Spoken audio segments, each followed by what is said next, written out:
Right now, let's talk about the law, because the Supreme Court, I thought, was pretty darn clear in April when they established that the law on single-sex spaces was very clear.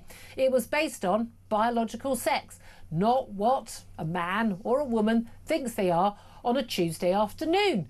It's about what you actually are, not what a piece of paper says, the gender recognition certificate, not whether you've got a wig on or you've put on a pair of fake boobs. No. Are you or are you not biologically female or biologically male? That will decide which toilet or changing room or other single-sex facility you use. But apparently not in the case of, well, we know Parliament right now, the Treasury is flouting this as well, but also numerous universities, University College London, Edinburgh, Southampton, Bath and Nottingham, apparently all expecting female students to share toilets and changing rooms with male students who claim that they think that they're women. Well, let's talk about this with Helen Joyce. She's Director of Advocacy at Sex Matters. She's also author of the book Transgender Identity and the New Battle for Women's Rights. A very good morning to you, Helen. Hi, Julia. Thank you so much for joining us. Now, I mean, you were there at the Supreme Court with this amazing decision that was basically, I mean, the fact that we needed a Supreme Court to tell us what difference between the sexes was mind-blowing. But lots of people were saying at the time, that's it, it's all done and dusted, move on. We've still got sporting bodies who haven't got to grips with this. We've got government organisations. We've got numerous charities, the arts, and universities. Some young women being told they're going to have to share facilities, probably in single-sex dorms and the like, with men who claim that they are women, but because that still counts as being a woman according to them. That is a flagrant ignorance of the law, is it not? I think it's deliberate. I was sitting in court, as you say, in April when that judgment was handed down, and a very experienced lawyer friend turned to me afterwards and said, there's nothing left for us to do. Well, it turns out that a lot of people are pretending that they don't know what the court said, which, as you say, is very clear. It said that in the Equality Act, male and female mean biology, not paperwork or identity. And the only basis for offering single-sex spaces is on the basis of the Equality Act, because otherwise it's sex discrimination. You have to be permitted to do sex discrimination. So I've explained that to you in, 15 seconds? Yeah. Everybody who asks a lawyer or reads it knows what's happening, but they're all thumb-sucking, stroking their chins. We're waiting for the Equality and Human Rights Commission to issue some definitive guidance, which they'll ignore as well.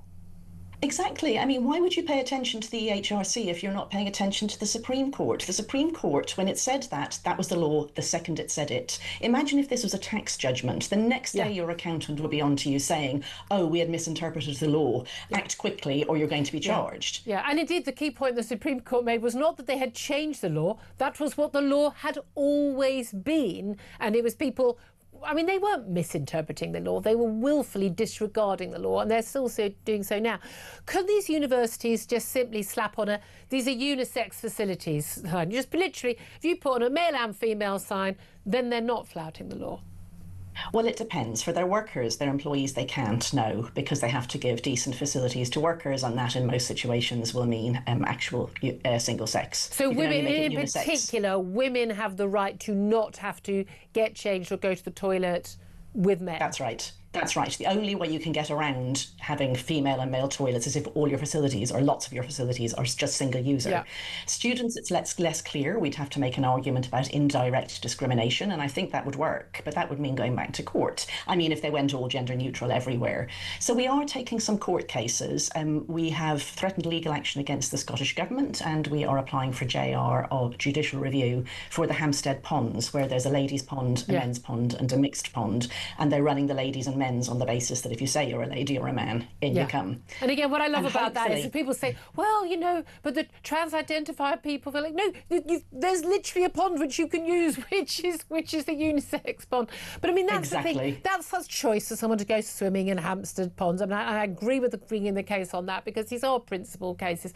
But we're also talking about a lot of, 18-year-old, young women, and I don't want to describe all students as vulnerable, but they're new adults, they're young people, they're in a new environment, and then they're being forced to share sort of what would normally have been, and certainly in my day and your day, would have been single-sex facilities with men. And we're constantly told by the trans-identified men, because that's what they are.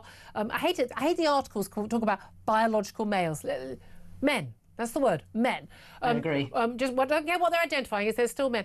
The claim we often hear, certainly on social media, is, but we can't be in the toilets with the men because we might be harassed or beaten or sexually assaulted, so we need to be in with the women. But Helen, correct me, was there a reason why women didn't want men in the toilets with them in the first place? Wasn't that the exact same reason?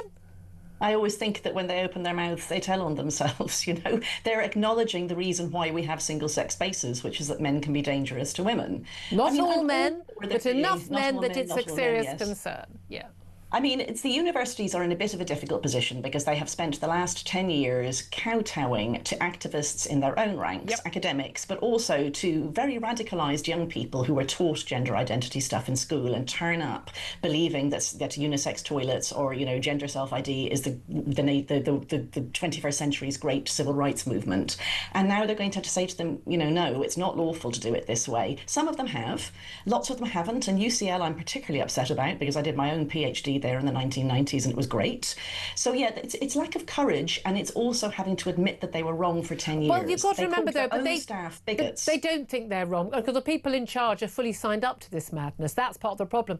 So much of the educational establishment, from nursery schools that celebrate pride to primary schools to secondary schools that, you know, invite in, you know, trans-identified men who are basically cross-dressers to address their children. And like universities, they are imbued in this stuff. I mean, we are going to have the Supreme Court judgment is not going to, and the Cass review into the Tavistock, it's not going to get this out of our educational institutions.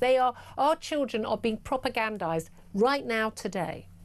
I think we need a de-radicalization program, and it starts with enforcing the law on toilets, because if you're insisting that you know what biological sex is when it comes to toilets and changing rooms, it makes it harder to teach nonsense in the classroom or lecture theatre. Yeah. But it's a long way back, Julia. We've been doing this for, you know, close on 20 years now. I said this on the day of the Supreme Court judgment, that I didn't think that this was going to be quite the victory that we thought, because again, if we were going to do things based on common sense, we'd have done it by now. Helen Joyce, you keep up the fantastic work. Honestly, let's crowdfund those legal actions against those universities. Director of Advocacy at Sex Matters, Helen Joyce, thank you very much indeed for that. Tom Slater, again, it's a long battle. Everyone thought cash review done. We still know kids are getting puberty blockers apparently from Mermaid Susie Green, a little way they can get them from a doctor's abroad. We know that, get them online. We thought the Supreme Court was going to decide all this. No, we still got there are still 2 men in English prisons, for instance, who are men in women's prisons. I think this is just recognising the scale of the fight that as it existed. The whole kind of gender derangement that took place, it was a kind of legal revolution, it was a medical revolution, it was a cultural revolution. The first 2 skittles have been knocked down formally, but it's that final one which is going to be much more difficult. Throughout teaching, it's in every educational establishment. Stonewall have totally taken over our education of our children. But no, it's about pushing back, people being braver, institutions actually showing a bit of leadership and chutzpah, all of these things together. Get the trans out of our schools. Seriously, get the trans out of our schools. This is a completely deranged cultural phenomenon which needs to be got rid of. I mean, like that.